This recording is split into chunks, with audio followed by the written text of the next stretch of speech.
Hello to everyone. Welcome to the first webinar organized, first for this year, for this academic year, webinar organized by the Master's Program, Identity, Education and Competence for Democratic Culture, a Master of National and Kapodistrian University of Athens and European Vergeland Center, an organization of Council of Europe. My name is Marios Koukounaras Liangis, and I am the head of the Master's Program. I'm very happy, we are very happy to be with all of you this evening and to share this unique opportunity to hear from a distinguished researcher, Dr. Chatzidamianos Gerasimos. First, let me say few words about today's program. We will start with my colleague Mikhail. She will briefly present the master's program, and Dr. Angelos Valianatos, who will present the European Vergeland Center and the collaboration between the University of Athens and European Vergeland Center in this master's program. And something quick and practical for all of you is that we will provide certificate of attendance. You know that. So please keep an eye on the YouTube, on the chat of the YouTube, where you will see after an hour, of course, a link that you will form your name and some details, information about you in order to receive an attendance certificate by the end of January. Remember that, by the end of January of 2026. As we have received many questions and queries about the application process of the master's program, I have to say that the deadline is in September of 2026, but I have to say that at this moment, it is active, the application procedure of the English language curriculum. And we have already received several applications for the academic year 26-27. So you can find everything on our website. And of course, now FHEA will say more about the master's program and the deadline of the applications. And after that, I can say again that I will welcome Angelos Valianatos, and after that, Dr. Gerasimos Chatzidamianos. So let us move on to Mikhail. Evgenia. Hello, it's a pleasure to be here with you. Some of you have attended the last year's webinars, so we're seeing you again in the chat. Thank you for being with us today. So I will give you a short overview of the master's program. So let me share my screen briefly. I believe you can see it. Is it okay? Great. So today's webinar is organized by the Master Program Identity, Education and Competencies for Democratic Culture by the National and Kapodistrian University of Athens and the European Vergeland Center. This is a master's program that is 100% online. It lasts 12 months in the full-time program and 24 months in the part-time option. And it is available with a distinct English-speaking and Greek-speaking program. As of now, it is the only master's program focused on competencies for democratic culture in education, and it offers 3 specializations. Our vision is to promote democratic principles across all education levels and processes in various settings by training educators from diverse backgrounds and scientific fields in competencies for democratic culture. We want people to apply the CDC, the Competencies for Democratic Culture framework, to formal, informal, and non-formal education, with a focus on human rights education, identity formation, and people's well-being. This is why the main pillars of the master's program is the reference framework of competencies for democratic culture by the Council of Europe and the UN 17 Sustainable Goals of the 2030 Agenda. In order to provide a comprehensive training covering all theoretical, scientific, and practical aspects of the topic at hand, we offer 3 specializations. Religion, education, and competencies for democratic culture, language, history, and literature in education and competencies for democratic culture, and education for democratic citizenship, or EDC, and human rights education. The program adopts a student-centered approach, aiming to provide students with the tools to adapt and teach in a rapidly evolving world. That is why the curriculum includes courses on artificial intelligence, social cohesion, the Holocaust, hate speech, arts and education, and teaching controversial issues from a religious, historical, and literary standpoint. What we do in the master's program as of the teaching methodology is that it is implemented 100% online. However, it is very much based on the synchronous interactive courses that happen every Friday and Saturday for 10 weeks each semester, and they are based on experiential learning methods. This is complemented by asynchronous learning that lasts 3 weeks per course per semester. As I said before, we're dedicated to a student-centered approach, providing support for our students throughout their studies with personalized academic counseling. Something else that we want to provide our students with is opportunities for scholarships. This is why we offer scholarships based on excellence. This is up to 3 per specialization that I mentioned before, and it is awarded to honor students based on their performance in the courses of the first semester. Then our partner, the European Vergeland Center that Dr. Valianatos will talk about later, offers 1 full scholarship to one of our students after their registration and the relevant application. And we also provide awards of excellence to the first 3 students of each class following the completion of courses of the first and second semester. Additionally, we provide an optional internship and/or summer school in Greece, offering hands-on experience and additional ECTS.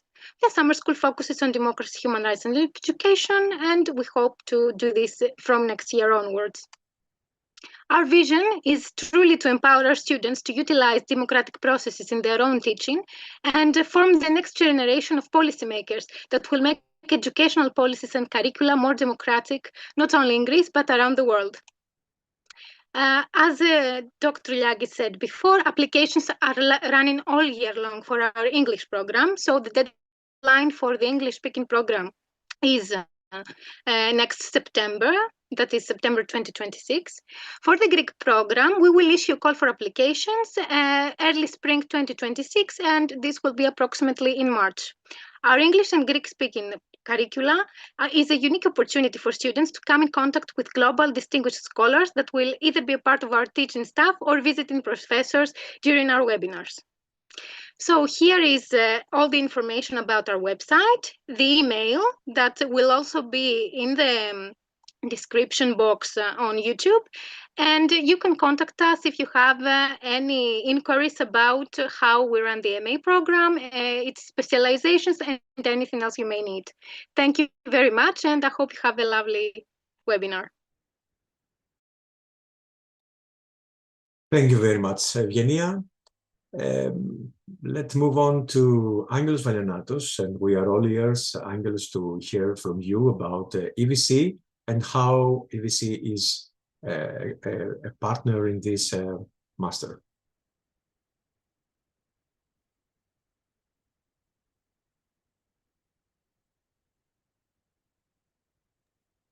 Thank you. Can you hear me? Yes, okay. We usually say that education is the way to teach democracy. But the thing is that education can be a place that we make or break democracies. So we need to foster education, to care for education. This is what the European Vergeland Center does, not alone, but what it tries to do is to educate for a democratic Europe. And we speak about Europe, even if democracy is not only in Europe, because in 2008, it was the Council of Europe with the Norway government, the Norwegian government, that decided to build the European Vergeland Center. So it works since that time. And it works in order to be a resource center that is investigating or exploring or gathering or using all the educational material of the Council of Europe, all the agreements, all the political documents, but not only that. The work of the European Vergeland Center is to disseminate this, to, if you want, translate it to educational language and implement it in several countries, member states of the Council of Europe, and not only. So what it does is that it speaks about democratic values and participation through education, about inclusion, diversity, and equality, about citizens and digital technology, and also sustainability, environment, and engagement. And this is not being done theoretically, but it's being done through educational work. So the Vergeland Center cooperates with different countries and different cultures and different political systems in order to work with people, with human beings, with persons, and educate them and help them create the democratic community that is needed, especially for the school. School community can teach democracy if it lives democratically, because as it is very well known, you cannot teach democracy if you don't offer democratic experience at the same time. So the blue part is the countries that the European Vergeland Center cooperates with. I have to say that I'm missing the blue part of the right part of the map. This is Russia that used to be a member state of the Council of Europe, but not anymore after the beginning of the Ukrainian invasion. So in those 15 years of experience since 2008, there are 22 projects in 22 countries, and a lot of educational material created. Now, what is the relation of the European Vergeland Center with Greece? The thing is that the Vergeland Center is not importing a ready-made strategy or pedagogical way to other countries, but it uses the personnel and the people of the country, and they create things that they teach their own people. This creates the variety and the interest of the totally different educational systems in teaching democracy at the same time. So what has happened in Greece?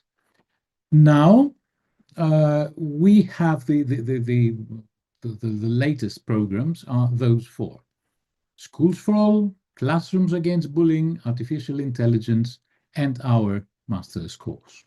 In brief, Schools for All was a program that ran in the crucial years of 2016 on, that we had refugee students coming in Greece as the entrance door to the European Union.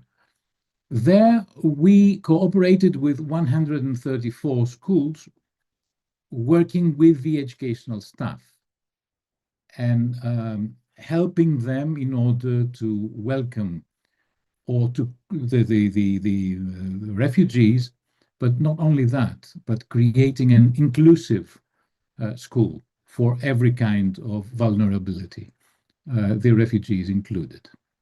So we worked in 3 stages. First stage was 64 schools that had an action plan. Second, it was the cooperation of 26 schools in 4 hubs. And at the last year, it was 45 primary schools in Athens and Salonika, that we all know how diversity of the student population works. What we have done is that we have created and trained 38 trainers that went to 135 schools. Why I say it? because what we tried to do is to create a community of democratic practice. People that know how to do things and not just implement some kind of activities or whatever. It was playful, it was fun, it was with theory and praxis. It was a big experience for all of us. I just want to mention one thing, mostly in primary schools, that the students were called to find out how many languages, how many mother tongues were in the student population, and translate the labels of the school in their mother tongues.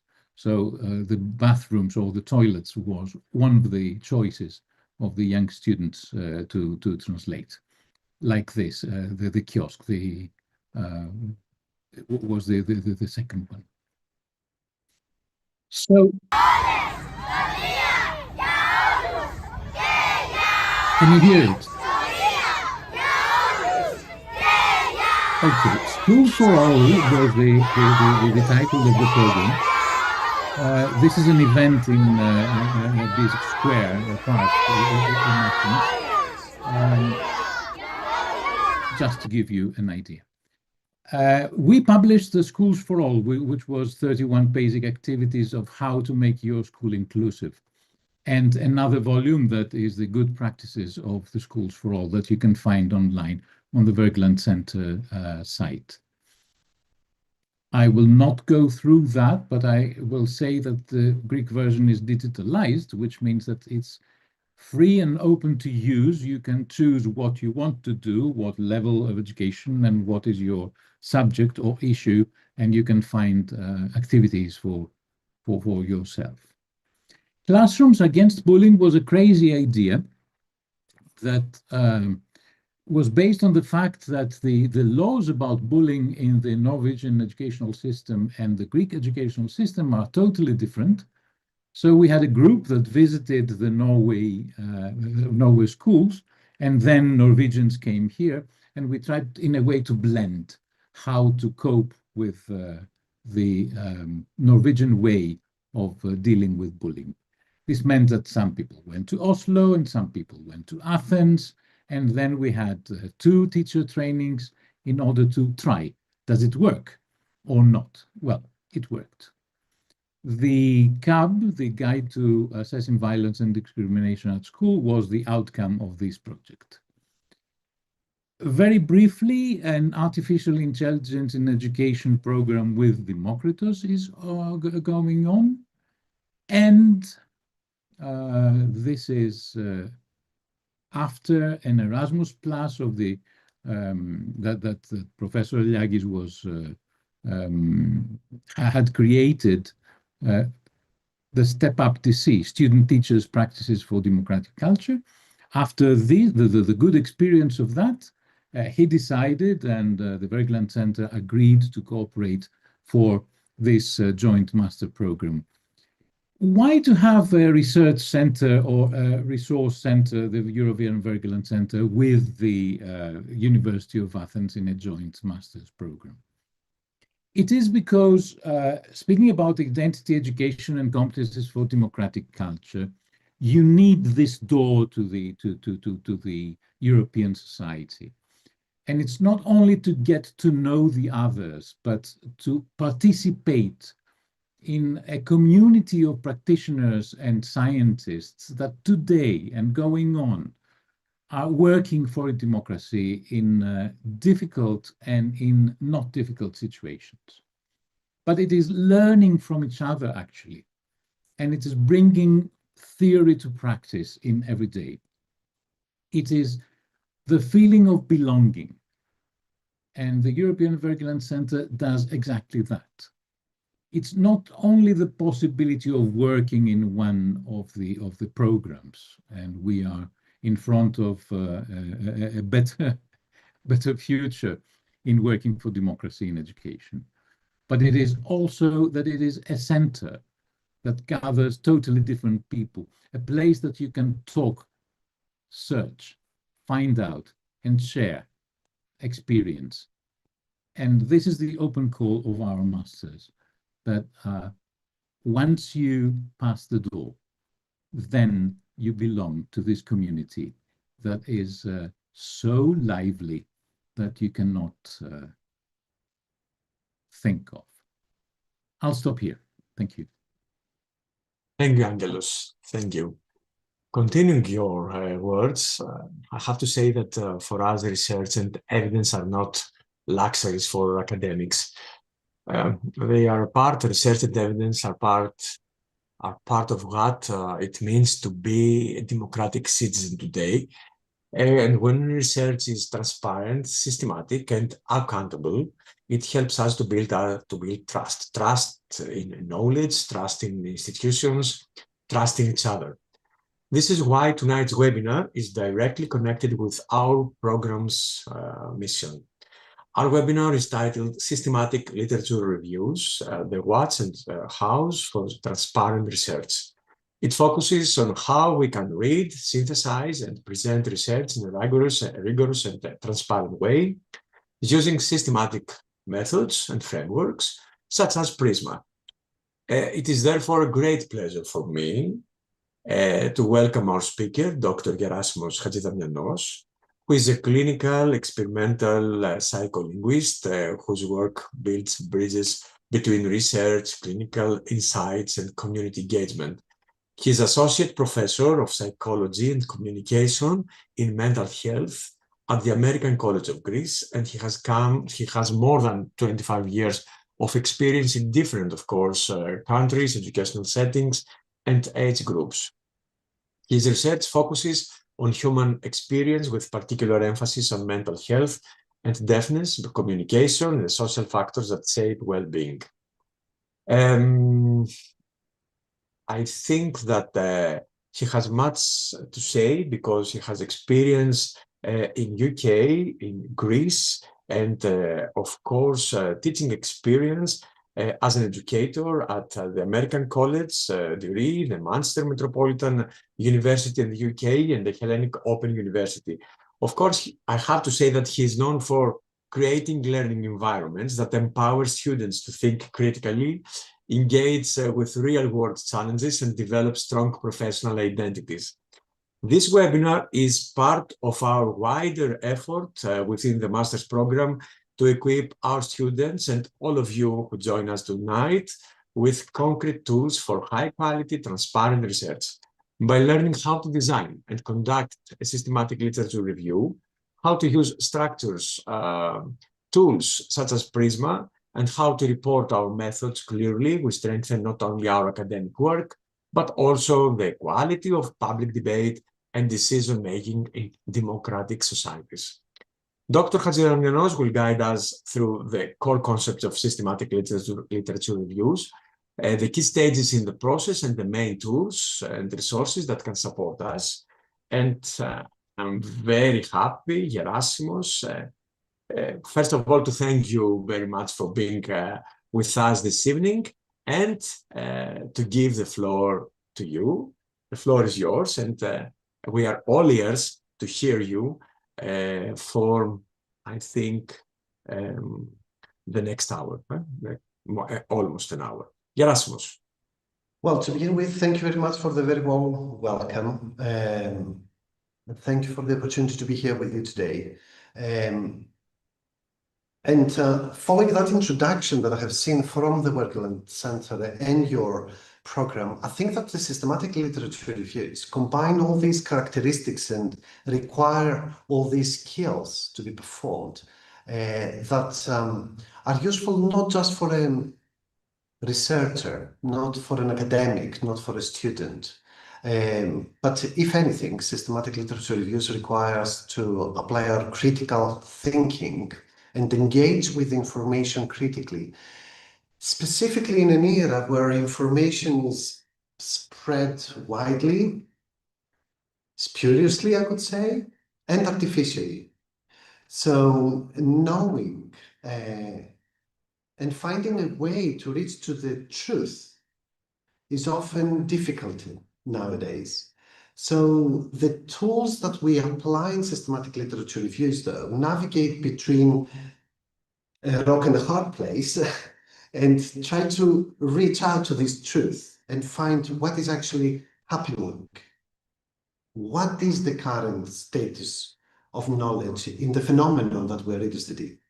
So today is more or less an introduction and a very brief summary of what systematic literature reviews are and some of the hows to do them in order to keyword to perform transparent research. I'm navigating two screens here, so when I'm looking down, I'm looking at the other screen, okay. So, oops. By the end of today's session, hopefully everybody will be in a position to understand what these SLRs are and how they differ from other types of reviews. I will be outlining the key stages of conducting literature reviews, and I tried to summarize them as in 7 steps, I'm going to call them. Of course, I will be introducing the PRISMA guidelines, which is one of the key reporting guidelines specifically for systematic literature reviews. And I will also introduce you to some common tools and templates for planning and organizing, and reporting systematic literature reviews. To begin with, what is a systematic literature review? Some keywords there. I remember when I was doing my PhD, I had to start with a literature review. And I remember my supervisor, her voice is still echoing. You need to capture everything that was ever published in your field and summarize it somehow. And I remember the feeling, how scared I was by this thought and the concern, am I actually able to capture everything that has ever been published on my field? At the time, systematic literature reviews were not a thing. Nowadays, my PhD students are expected, the first chapter, the introductory chapter of their thesis, not to be a literature review, but they are expected to perform a systematic literature review instead. Why? Because it is a structured, transparent, and key point, reproducible piece of research method. It is a method, it is another research study within the context of the additional studies that will enable their work. And it is this structured, transparent, and reproducible method that enables us to identify, evaluate, but also key points, synthesize, not just summarize, but synthesize what is out there. So it's not a method by which we simply report what has been said, but we analyze it, we synthesize it, and we bring it together to come to our own conclusions. Of course, that in order to be reproducible, the methods need to be explicit. You develop a protocol, a research hypothesis, then a comprehensive search, and I will come back to all of these key features in more details.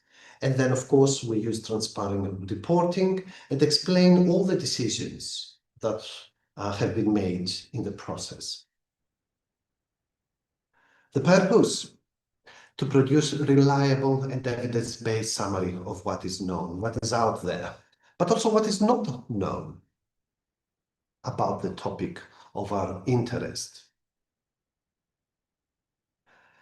Now, we need to understand SLRs in the context of evidence synthesis, what I just mentioned about this synthesis of what is out there. Since systematic literature reviews researchers began to conduct systematic literature reviews, they have been perceived as the gold standard of evidence synthesis. Especially in my field, in clinical fields, you need to know whether an intervention is meaningful and effective to the particular population that you are thinking of perhaps applying. So the root stems from clinical fields, medicine and evidence-based medicine, whereby systematic literature reviews started to become a thing. Quickly, they expand to all sorts of different fields in order to understand the status quo of the current knowledge on a particular topic. They need to be focused enough in order to, like a research paper, like a research hypothesis, in order for us to be in a position to conclude in something concrete and meaningful. Systematic literature reviews are the backbone of meta-analysis. It is the work that one does in order to perform a meta-analysis, whereby you collect the evidence of the, not the evidence, the actual data of other researchers on the same topic, and you reanalyze the data based on the new hypothesis. Why am I calling it the gold standard? Because it is. If we look at how evidence is spread across the hierarchy of evidence, we see that meta-analysis and systematic literature reviews are at the top of the pyramid. And the reason is, as we move upwards from the bottom of the pyramid towards the top, the quality of information is reviewed and assessed and processed more rigorously. And at the top, you synthesize this evidence. That's why systematic literature reviews produce high-quality evidence on a particular topic. I encourage our colleagues and students who are writing a paper at the moment that are trying to establish a rationale in the introduction about the phenomenon of interest to look up a systematic literature review on that topic, whereby they will see what we currently how we currently understand the particular topic. So let's have a look at other types of evidence in synthesis. We could have narrative reviews.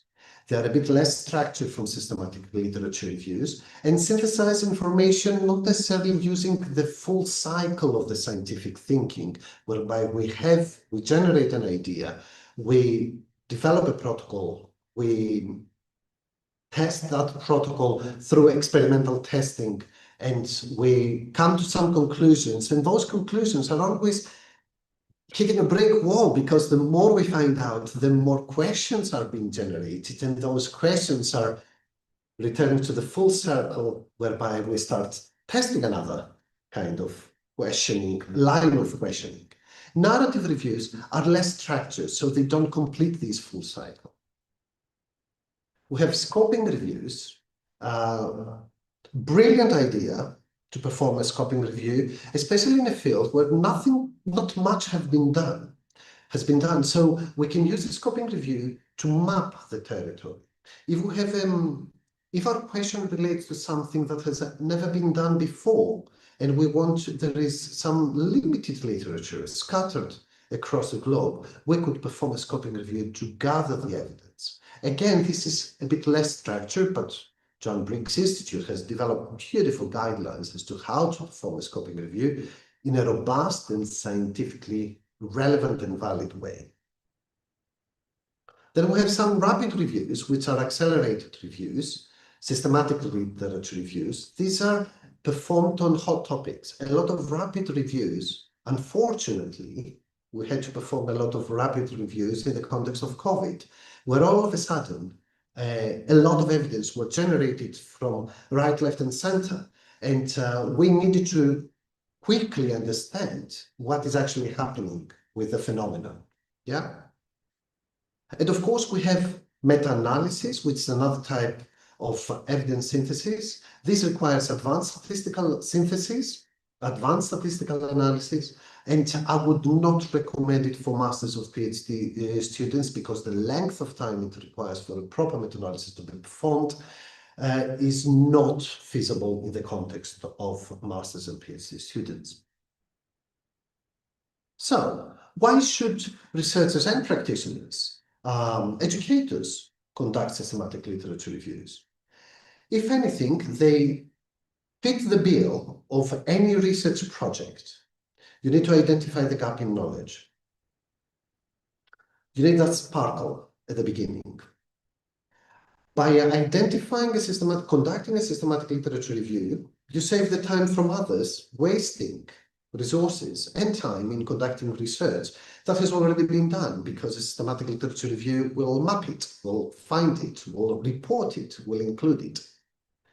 Systematic literature reviews, as I said, are particularly relevant in my field of study, psychology, because they inform clinical practice, but also they inform policy and decision-making. And this is where they become relevant to educationalists, like policymakers as well. Systematic literature reviews can help us justify that our brilliant idea for conducting a study is worth doing. That is a pretty convincing argument for a grant, for a foundation, and for a funding body. So systematic literature reviews could be the product that we perform before going for applying for a grant. Conduct the systematic literature review, find the evidence that supports basically our idea that there is meat here for us to do, to work on, yeah? And of course, it provides a strong foundation for thesis, PhD thesis, and doctoral thesis and research designs. For me, I'm particularly fond of the last bullet point, that it increases the credibility and transparency of conclusions. As I said, spurious times out there. Can we be credible and transparent as to how we come about saying what we think we know? Systematic literature reviews provide the evidence for that. The core principles, as it says it on the tin, need to be systematic, transparent, reproducible, comprehensive, and objective. Key characteristics for solid research. I will keep on playing with these words because at the heart of them is more trustworthy evidence. Would you consent to a medical procedure that has not been supported by a systematic literature review confirming the evidence of effectiveness? This is how we need to understand knowledge out there. Would we consent to something happening to our body or our loved ones if it is not supported by sound, reproducible, transparent, and credible evidence? The rest, I'm confident that you can read, but at the core of it, this is the question. That's why systematic methods matter. That's why we have been using systematic methods in research, but the meta-studies, meta-synthesis, meta-analysis are bringing those core knowledge from the literature, the published literature, if I may add, the peer-reviewed published literature, and not opinions. Everybody has an opinion. It's similar to certain parts of the body. Everybody has it. But the question is what we do with evidence. And the evidence is not based on opinions. It's based on peer-reviewed articles that have been subjected to the rigor of the scientific method and process in order for our conclusions to be credible. Yeah?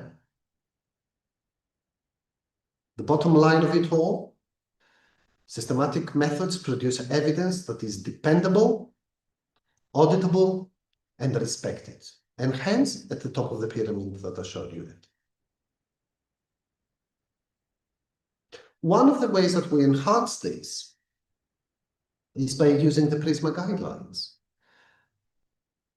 PRISMA stands for Preferred Reporting Items for Systematic Reviews and Meta-Analysis.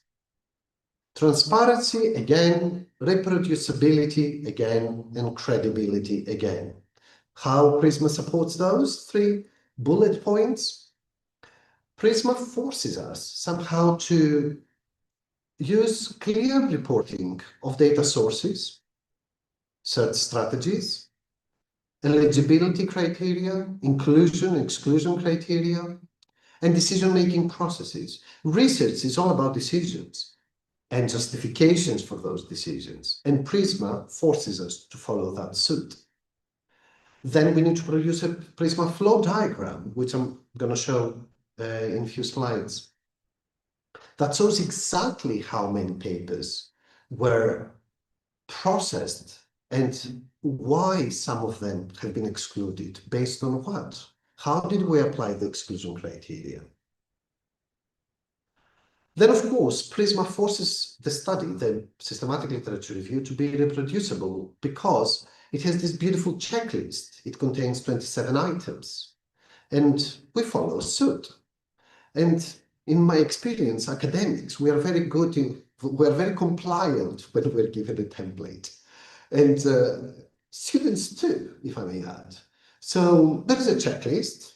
It's a wonderful checklist with 27 items. And basically, we're filling in the gaps.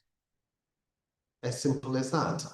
But that process ensures that the methods that we have been following are described in enough detail so that somebody else can do exactly the same thing in 10 years from now and see how the field has moved forward, for instance. PRISMA enhances the ability to update reviews, as I have just said. Now, PRISMA has been proposed by several very high-impact journals, and it is used by the top journals as the reporting standards for systematic literature reviews because it improves clarity, completeness, and trustworthiness of published reviews. In my experience, I have supervised many systematic literature reviews and have published systematic literature reviews as well. It helps at the chaos of the published world out there.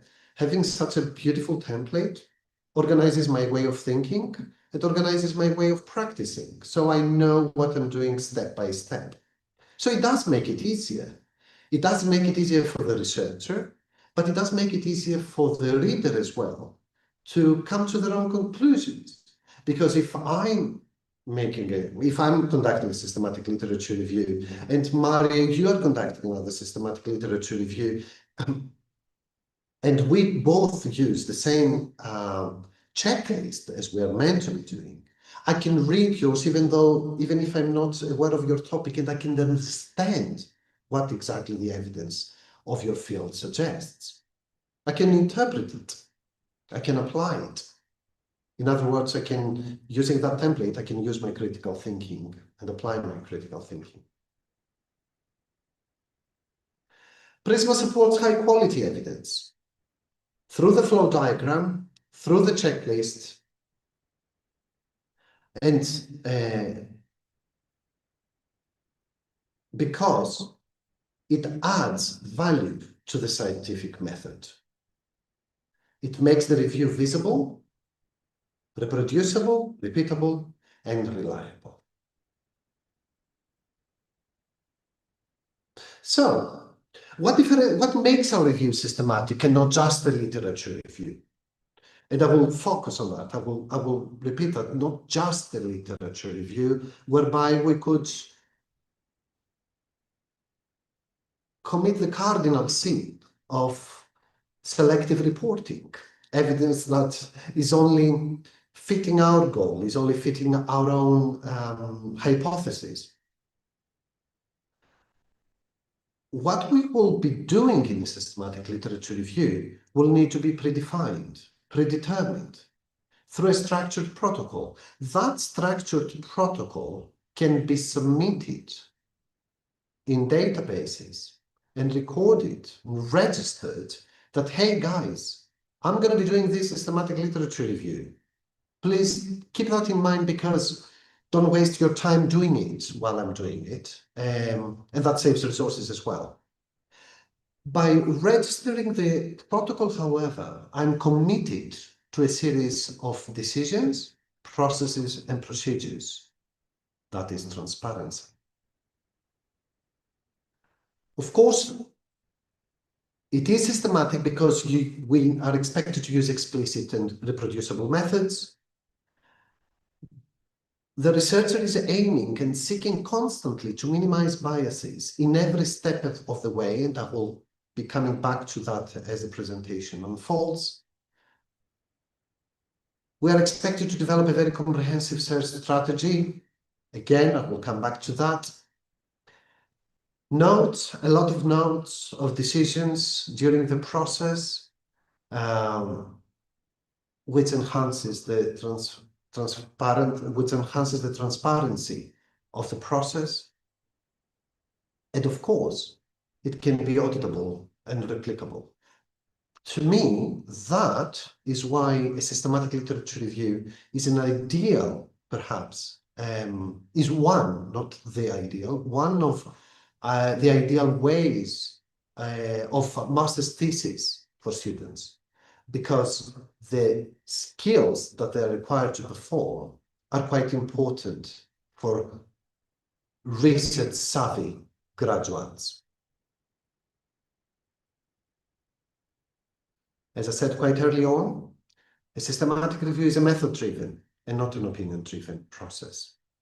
And that's because it's systematic and because it helps us reach the evidence in a more direct and holistic way. Let's have a look at some key steps. Like every research project, you start with formulating a research question. It needs to be very specific. There are frameworks for developing a research question for systematic literature reviews. These are just two. Depending on the type of the system, depending on your field and the type of systematic literature review one does, there are different frameworks. The research question itself needs to describe a particular population, an intervention, a comparator, and the outcome. This is particularly relevant for clinical studies, for instance, or RCTs, for instance, clinical trials. There is something else called PIO that I didn't even add it here, where it is the C is missing from the PICO. There is the SPIDER, whereby you have the sample, the phenomenon of interest, the design, evaluation, and the research type, which are different types, again, of systematic literature reviews. Regardless, you need to use a framework, and you need to develop a clear, focused research question that shapes the entire review. That's step one. Then you develop the protocol of the study. You define the methods way before starting the review. Remember that systematic literature reviews in most universities do not require ethical approval. That doesn't mean that we are not expected to develop the protocol to begin with. Oftentimes, some researchers opt to submit the protocol to the IRB or the ethics committee of the university to get clearance and a confirmation that this does not require ethical scrutiny, and that communication is often copied or included when one submits the systematic literature review for publication. Within the protocol, we need to specify the search strategy, inclusion-exclusion criteria, not of participants, of papers. Which papers are cutting the crust and entering our review, and which are not, and based on what? Remember, justifications, the screening methods, and then the type of synthesis that we will do. As I said previously, we can register the protocol in Prospero or the Open Science Framework for transparency and for letting colleagues out there know that this systematic literature review is on the making. It is being cooked at the moment. Then we need to conduct the structured literature search.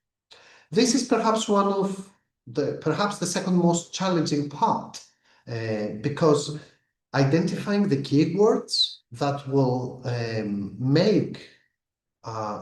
produce the most relevant results could prove challenging. We need to use Boolean operators and control vocabulary.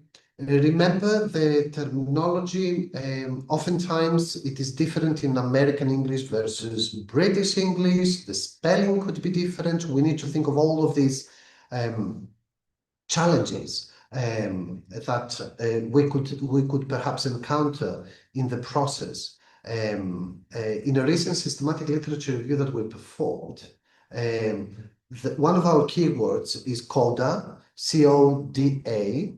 This is an acronym and stands for Children of Deaf Adults. And quite a lot of the papers that were identified related to CODA consonants, which are particular linguistic kind of terminology, but also a lot of papers were relevant to whales, not the part of the United Kingdom, the actual fish, because the coda is a word, was relevant to that as well. That indicated that we should have been a bit more careful into how we used our terminology. We need to use predefined search strings. We need to search multiple databases and perhaps the grey literature with a huge question mark there. We need to be cautious about the grey literature. And we need to document the steps of the search very explicitly in order for our research, systematic literature review to be reproducible. Step 4. Here is when we apply the inclusion and exclusion criteria that we had already decided when we designed the protocol. This is usually done in 2 stages. First, we screen the titles and abstract, and we get rid of the irrelevant papers. And then we screen again the full text review. Depending on the journal that you're planning to submit for publication, we are expected to perform inter-rater reliability analysis on the screening stages, which means that we need to find a body. We need a fellow colleague, an academic supervisor, somebody who will also do the same screening. And then we will see the agreement between the screeners, and in order to confirm that a paper that one of the 2 has excluded has not been excluded by accidentally, and that the inclusion and exclusion criteria have been applied consistently across between the screeners.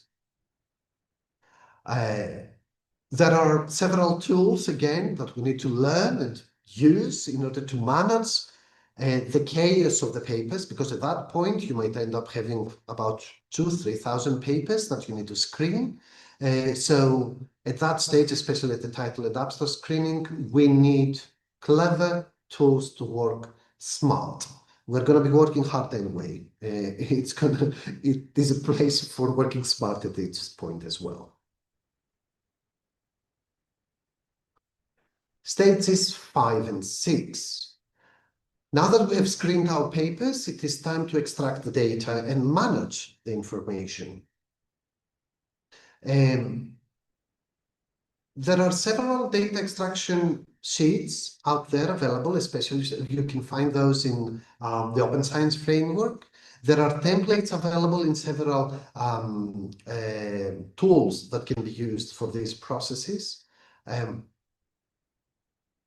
I'm always in favor of developing one, not from scratch, using an existing template and modify that according to the needs of my particular research question for that particular systematic literature review, because that enables me to tailor it to the exact needs of and the exact questions that I have for that particular phenomenon. Data extraction, again, is often performed by 2 reviewers, and this is again to reduce bias. And once this is done, it is good to apply quality assessment. So we collected the evidence, we collected the information, we extracted the information that we needed from the papers. This is where another tool needs to be used, whereby we assess the quality of the evidence. And here, there's another decision that needs to be made. Do we exclude papers based on quality? Or do we allow them to be in? Do we allow poor quality evidence to inform practice, to inform policy, based on our conclusions, or not? Do we go for the breadth of evidence out there, or are we excluding things that are of questionable quality? This is a decision that needs to be made at this moment in time. well, in fact, needs to be made at the design stage of the protocol, because that will allow you to exclude papers based on quality. My view is I do not exclude papers based on quality, but I explicitly comment upon the quality of the papers and the available data out there. Because if the phenomenon that I'm exploring seems to have poor quality evidence, I think this is something for all of us to know and to improve the quality of the evidence. And I'm not using something, I'm not criticizing the evidence, I'm using quality assessment tools, established, validated, specific ones, that enable to once again review the quality and then comment upon it. Step 6, excuse me, nearly, I got there. We have the synthesis and the reporting. This is the point at which we combine the evidence via, for instance, narrative metasynthesis. This has more qualitative characteristics in nature, or meta-analysis. The reporting here needs to be done transparently throughout the reporting. As we have been saying, we use the PRISMA 2020 guidelines and, of course, the flowchart. And here is the reporting 7. Step 7, whereby we clearly describe the methods, the results, the limitations, the implications for practice or future research with our conclusions.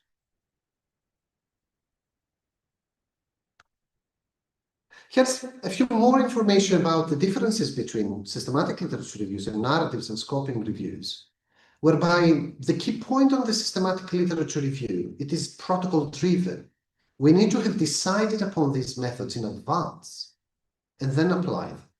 We have very comprehensive, very lengthy strings of search engine and approaches into the search. We're as transparent as one can possibly be and describe replicable methods. We perform risk and bias assessment. This is part of the quality assessment. And they are designed to answer a very specific and very concrete question. Narrative reviews are broader in nature and more descriptive in nature. The search is okay, but not as systematic and strict as a systematic literature review requires. They're more interpretative in nature, and usually it cannot be reproduced. Scoping reviews map the extent of research on a topic, identify gaps and trends. They provide less emphasis on critical appraisal, but they are very useful for broad or emerging areas. Bottom line, the systematic reviews prioritize rigor, transparency, and reproducibility.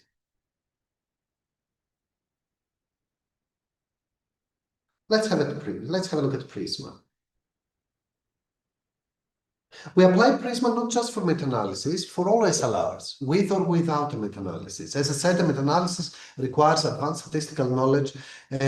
Oftentimes, a statistician might be involved in order to manage the volume of data that are being incorporated and brought together.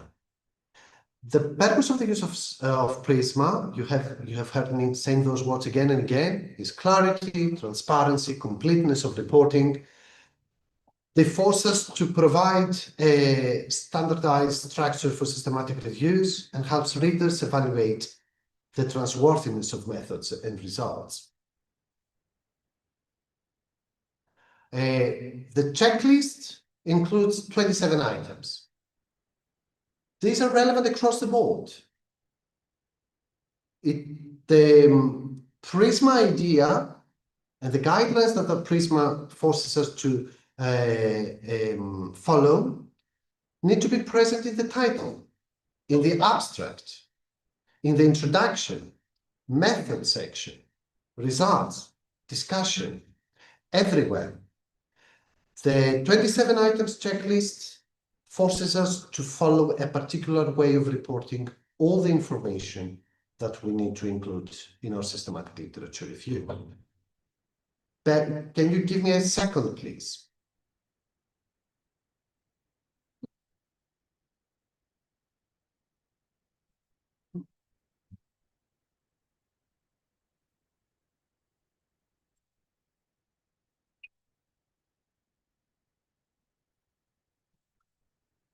My apologies for this. By applying the PRISMA checklist, we ensure that each part of the review is reported in enough detail specifically to evaluate the quality of the evidence that is out there.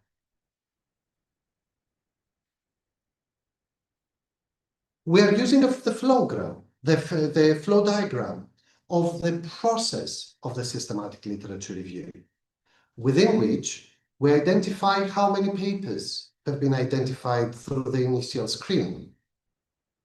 At the screening stage, how many papers had to be removed because there were duplicates? How many papers were removed at the title and abstract screening? How many they kept on meeting the inclusion criteria and following through? How many of them, at the end of the day, were eligible for a full body review? How many were excluded and why? And then we have the final number of the included papers in our review. By reporting those specific numbers and with the explanations as to why they were excluded and how many were duplicates, our review becomes transparent and traceable. The reader can understand why certain papers were excluded. Here's an example. This is the PRISMA flowchart. The initial search resulted in 2,345 papers.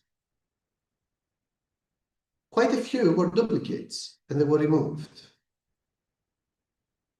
I'm kidding you not, you do not do that by hand. You need a tool to spot the duplicates. Why do we have so many duplicates? Because we use multiple databases with our inclusion and exclusion criteria, with our search string, and that by default produces a lot of duplicates. But after the duplicates have been removed, the authors have screened 1,825 papers at the title and abstract stage, through which they excluded 1,420 papers. The remaining ones were reviewed in full, the full body of the paper. And it was the body of the paper that enabled, by reviewing the actual body of the paper, enabled them to exclude some more. And at the end of the day, they have 45 studies through which they are confident that these studies meeting the inclusion and exclusion criteria and answer the research question. By extracting information and data out of these 45 studies, we will take the field further.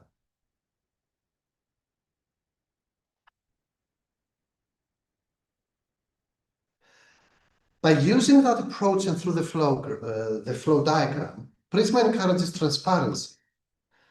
We need to fully report the search strategies, the inclusion and exclusion criteria, the data extraction and appraisal methods. We need to disclose the limitations, the protocol deviations, if any, and of course the funding. The flow diagram simply provides an auditable selection trail of how many at the beginning, how many at the end. Think of the systematic literature review process as if you are putting papers through a sieve And what's left at the end of it are the ones that meet the criteria and describe the phenomenon that you are interested in. Through the process and by following the PRISMA, readers can see what was done, why it was done the way it was done, but also how it was done.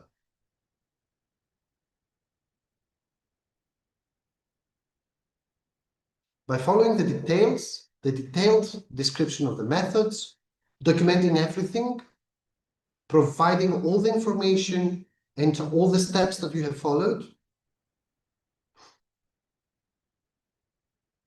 the study is reproducible. You need to report which tools you have used, which software you have used. There is a lot out there. I'm in favor of the first one, Covidence. I don't own shares in the company, so I'm not advertising something specific here. But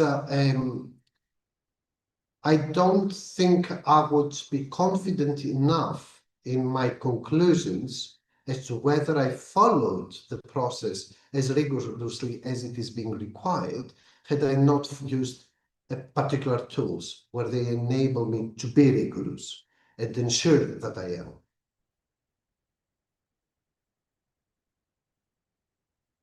By doing everything based on PRISMA, another team could take exactly the same study and replicate it in 10 years from now to assess how the field has moved forward by following the exact same steps.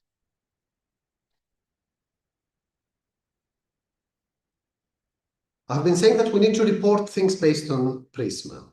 At the identification stage, we need to report the exact databases that we have searched. And there are guidelines on that as well, as you would imagine. The full search strategies, it is a full string.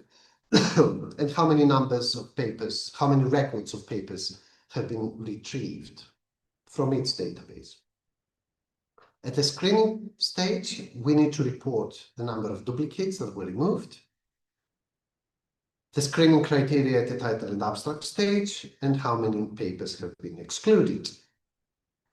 Then at the eligibility stage, the full text review decisions and the reasons for exclusion. And then in the included papers, we need to report how many papers have been included, what are the study characteristics of those being included. And this is a massive table being produced, whereby it includes the year, the author, the country, how many participants took place in every study, what were the outcomes of every study, perhaps what were the limitations of every study, and then you start developing more nuanced, more relevant to your own study kind of characteristics that you extract, whether it was funded or unfunded, by whom and whatnot. You need to include the risk of bias assessments, the synthesis and methods, and the findings of the paper.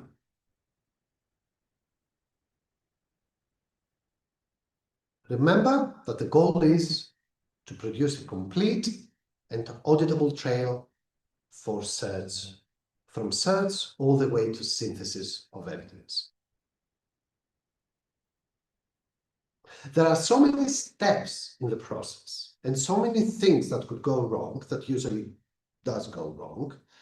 Here I have somehow summarized some of the key pitfalls and some of the mistakes that I have done in the process. Pitfall 1, incomplete search information. You need to have thought it through very well in advance. The research team needs to sit down and think of the topic and think of the search string and the databases that you will be using in much detail. Pitfall 2, missing reasons for exclusions. If, as a reviewer of systematic literature reviews, I don't see the reasons for exclusion, the first thing that comes to mind is not that, oh, that's a typo. It's like, certain papers have been excluded. There is some risk of bias there. By the way, a key point here in this pitfall 2, oftentimes in its of our fields, there is a very dominant academic out there who is a prolific writer. I'm not going to call him that produces salami publications. I'm going to just say that they're a prolific writer. So through our research, all of a sudden, out of the 45 papers, records that are cutting the crust that are included, what if, let's say, 12 of them are by the same author or the same team? These are decisions that need to be made in advance. There are papers out there or teams of researchers who are shuffling the order of the names and report the same findings. These are decisions that need to be made in advance. How are we treating those papers? Are we excluding those? And if yes, which ones? There are several decisions well in advance that need to be made. Pitfall 3, unclear screening process. We need to describe the number of reviewers, how the disagreements were resolved, perform, of course, the CAP analysis, integrated reliability analysis, and see whether, if I say that this needs to go and my colleague says, no, that needs to stay, how did we come about to conclude whether it stays or whether it goes? And that needs to happen for every disagreement. More pitfalls. This is common, actually, whereby writers poorly describe the synthesis methods. This is more common in metasynthesis than meta-analysis, if I may suggest, whereby metasynthesis requires the application of qualitative techniques, qualitative research methods, and a good researcher who is very good in stats doesn't necessarily produce a good metasynthesis. So a poorly described synthesis method, and how do you come about to conclude into particular themes of results, is a very common pitfall. Of course, you can be missing out or producing an incorrect flow diagram. This is more or less a violation of PRISMA. We need to use the official PRISMA templates and double check the counts before. Now, again, had I had to do that manually, I would have missed the point completely.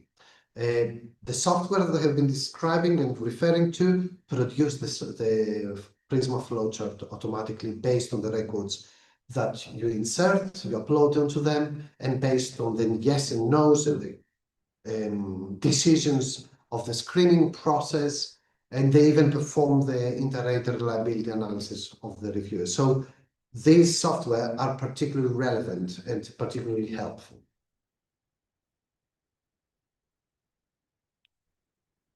Some tools and resources for SLRs. You cannot start an SLR without visiting the library, electronically, but also physically, if possible. Librarians are very good at that. Most libraries around the globe now provide support for systematic literature reviews, provide support for the development of the protocols, provide support for the registration with Prospero or the Open Science Framework. So please do visit your library, because you will need to know the kind of databases that you have access to through your library search engines. Some here are Academic Search Complete, Web of Science, Science Direct, PubMed for biomedical literature. Scopus is a little bit broader. There are online tools nowadays and AI-generated tools with connected papers and Research Rabbit. Evidence as of back 2017 suggests that the optimum number of databases that one needs to use is 5. Depending on the topic of yours, you might also need to specialize the databases that you are using, particularly to your area. So how's it called? These are more or less the databases that I use because I'm a psychologist. PsycInfo, PsycArticles I also use. But EBSCO-host research databases, provides the option of selecting more than one database at the same time. So that is something good to remember if you have access to EBSCO-host research databases, of course. But also remember that at the last 45 papers that have been included in the review, you also need to perform at that stage a manual backward and forward search, whereby you look at each individual paper that has met criteria and search for it online to see how many times and who has cited that paper. And then you go and review that paper to check whether that is relevant to be included in your study. But you also review the reference of that identified record, and you look at the reference list to see whether there are papers there that also need to be included in your study. These will need to be entered back into the system and perform the title and abstract, and then the full body if some of them are relevant and for some reason the database search has not spotted them.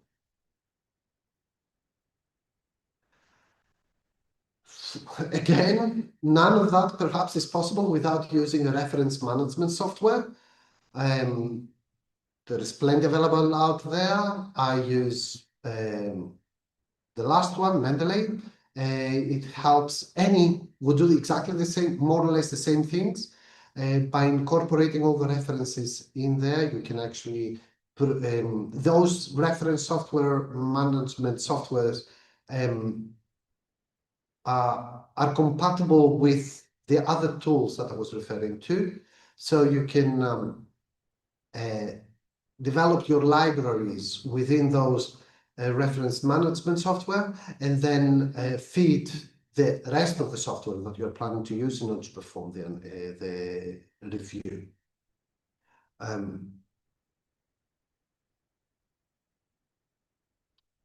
It is important to use that software. If anything, it's 2025, but some of this software allows the removal of duplication from the beginning. So that is important. But this is part of the robustness and the clarity and the rigor that is expected. But managing 2,000 references manually is doable, takes time, a lot of time. So opt for any of those that are available to you via your library. Some of them are open, are free. I referred to those management software. Ryan is a free web tool for collaborative screening for titles and abstracts. It helps rate eligibility, mark duplicates, and blind review conflicts. Confidence is the one that I use, as I said, whereby it is widely used for screening, full text review, extraction, risk of bias assessment. It has templates for data extraction sheets in there that you can modify and tailor it to your particular needs. Excuse me, it works really well with multiple reviewers. The free version has an upper limit of 500 records. If it is more than that, you need to pay the price for using the software. Regardless, remember that you need to perform the inter-rater reliability analysis. I know Confidence that can do that for you.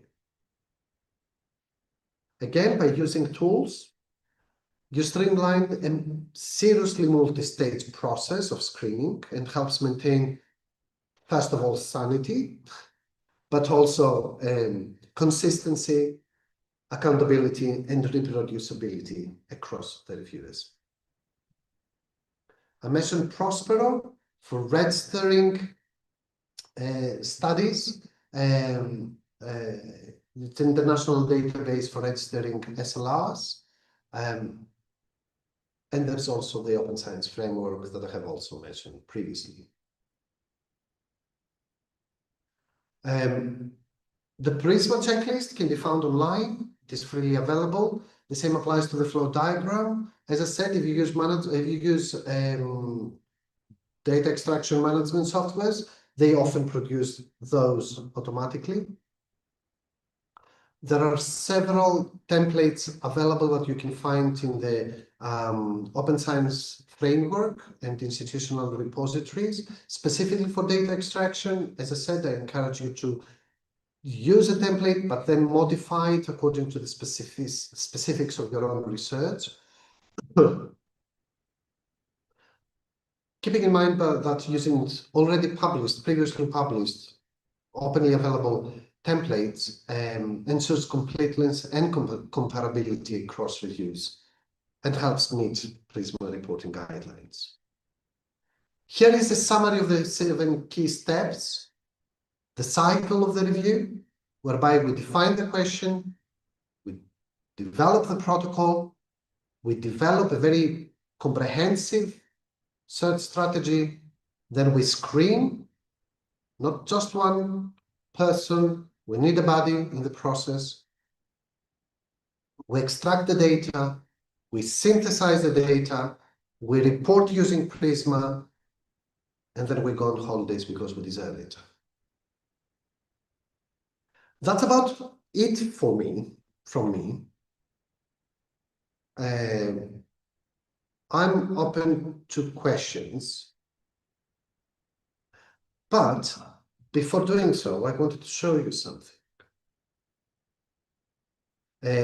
I talked about at the beginning, I want to come full circle. At the beginning, I referred to the spuriously developed, spuriously disseminated information, and even artificially so. So I went to ChatGPT and wanted to generate an image to share with you. And I asked, the prompt was to generate an image of a researcher conducting a systematic literature review. For some reason, artificial intelligence opted for a seriously tired person drinking coffee. I agree. You need a lot of coffee. So for this particular information from ChatGPT, in my personal experience, was quite accurate. There are some references there, not particularly. Thank you very much for your attention. I'm going to stop sharing. And I'm open to questions. Thank you very much, Gerasimos, for this and extremely clear presentation and your insights. So, because you shared your insights, and it's very important for us.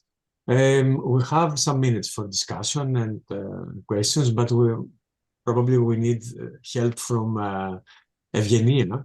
Yes.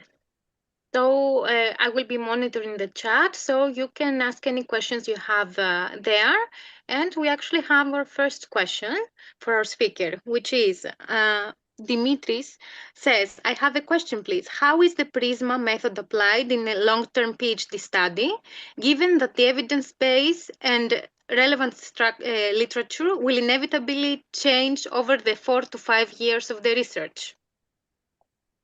What I usually suggest my PhD students to do is they need to, when they work at the beginning in the introductory chapter, they need to formulate the research question of the actual PhD, right?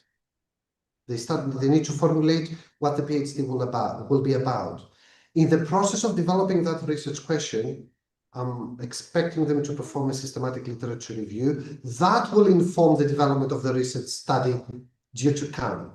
As soon as they map the territory, they perform the research, the systematic literature review, I encourage them to publish at this stage and not wait until the end of their PhD, because up to then, the data will have been out of date. If for whatever reason this is not possible, it's still in the PhD as a systematic literature review. And if they are aiming for publication, the systematic literature review requires up to maximum 6 months of evidence. So when they are ready for the publication post-viva, they can repeat the search, identical search, from the day of their last search till the current day, and incorporate that evidence into the already existing paper that they have written but not published and then push it out for publication. I hope I have answered the question. So another question, it is how you approach PRISMA for an MA master thesis. If you can do, which adjustments should we make? And for a PhD thesis, what we should consider in comparatively? You sort of answered that before. Yeah. So we do not adjust PRISMA for master's thesis. There's no sales when it comes to PRISMA. You're either using it as it is or not. It is doable. For a master's thesis, it is perfectly doable. One of the reasons why I'm really keen on systematic literature reviews for master's students is because a systematic literature review is the student versus the evidence. The student is not there waiting for somebody else to respond. And who is that else? Ethics committee. Wait until you get the clearance from the ethics committee. Then you got the clearance from the ethics committee. Then you need to wait until participants are coming forward. Oh, by the way, based on G-Power, you need so many. How many have you got? Carry on recruiting. If you're doing quantitative study, you need the numbers of participants. If you're doing qualitative study, then you need the time to transcribe the audios and then analyze the audios, which takes significant time. I have calculated that approximately that time in an average study, in an average master's thesis, may take between 1 to 3 months of ethics, recruitment, analysis, either qualitative or quantitative. This period, these tasks do not exist in a systematic literature review. So they work in advantage of the student, but not cutting down on a PRISMA, because that would have been selective reporting, that would have been biased. So another question we have is, you said that it can be applied in any research in the field of studies, in all fields of studies. Yeah, as long as there is peer-reviewed papers out there, yeah, I don't see why not. And Dr. Valiatatos has a question, I believe. Evgenia is another one. Yes, I know. Medical studies, okay. But we teach here competences for democratic culture, and all the time I was listening to you, several competences were coming in my mind. Have you ever researched how much of democracy do you teach by using this literature review way? No, is my answer. For example, when all this announcement of what you do, all this protocol setting is genuine civic mindedness. Yeah. That's an example. I would like a comment on that. And my practical question is, why do we need to state the excluded papers? It is part of the transparency process. Again, selective reporting, that has been a very common bias in research. So, am I excluding Valianatos' paper because I don't like him? I had an argument. He took my position at the university. Okay, so we're talking about transparent research. So these are the ones that cut the crust and enter, go in, based on my a priori inclusion and exclusion criteria. These are the ones that didn't meet the criteria. For that reason. So this particular paper was excluded because of that, and that because of that, and that because of that. So when we are reviewing within competence or whichever else, and I decide that this needs to be excluded, I need to make a note there. Excluded for that wrong study, wrong method, for instance, or opinion paper, not peer-reviewed, or this or that. So the specific reason for exclusion needs to be articulated. Now back to the first point.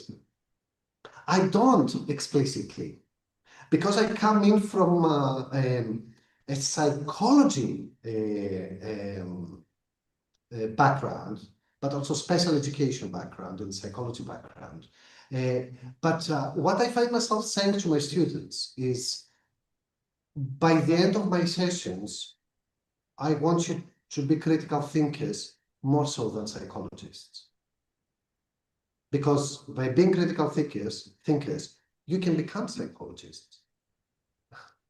But the other way doesn't necessarily work. I encourage my students to study current affairs and critically engage with them because of their identity as citizens of this world. So I do not do it directly. If anything, I will need to study more in order for me to do it directly. I'm kind of hoping that through my exchanges with Marius, I will be studying more. So another question is, many systematic reviews in the medical field include searches into PubMed and Scopus, or even one database like PubMed. Is this a wrong strategy? There is the polite answer and there is the impolite answer. I will start. You can choose whichever you like.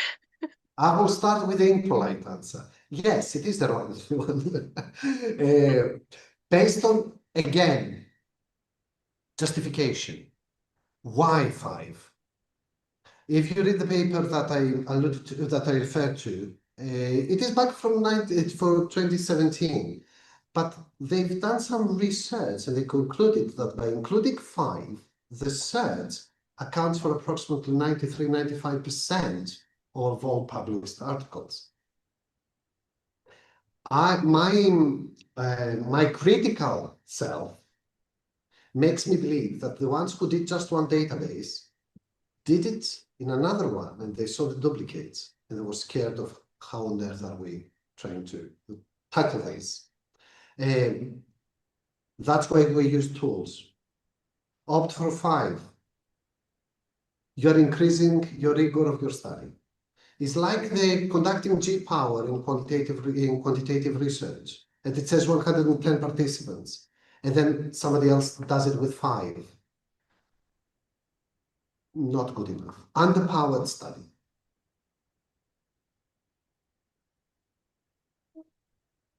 I believe we don't have any more questions in the chat. Does any of you have any other question? I think we have one more, I think. But it is time. We answered it because it was the same as okay. the other one. Okay, it's time to come to the end because it is, I think, 5 minutes past. Yes. I truly understand that we have questions and we need more to know about PRISMA. And at the same time, I want to once again thank you very much, Gerasimos, for your sharing your expertise and for such an inspiring session. We have to say that you are very polite with us and you can share your presentation if you want with our audience. And because there have been many requests and everyone is very grateful that they heard this presentation from you. So we will share the knowledge shouldn't be kept inside here. Knowledge should be shared. We have an obligation to do that. We are educators. The presentation will be uploaded on our channel. The presentation, Gerasimos presentations will be sent to all of you. On behalf of the Master's Program, University of Athens and European Vergelen Center, I would like to thank you again, all for being with us today, and especially Gerasimos. Just a quick note, because we have some news for the master's program. We are organizing a conference this April, so we would like to share that with you. This is the conference, Human Rights and Democratic Culture in Practice, Applications and Challenges. And we have a call for papers that is open right now. And later on this year, we will open the attendances as well. So we expect everyone there. And we expect you to send us a paper to submit one. Thank you. Thank you, Evgenia. Master, we will see you all. We hope to see you all again in our the next webinar. events, of course. Yes. Thank you, Gerasimos, again. Thank you, Angelos. Thank you, Evgenia. Have a good evening.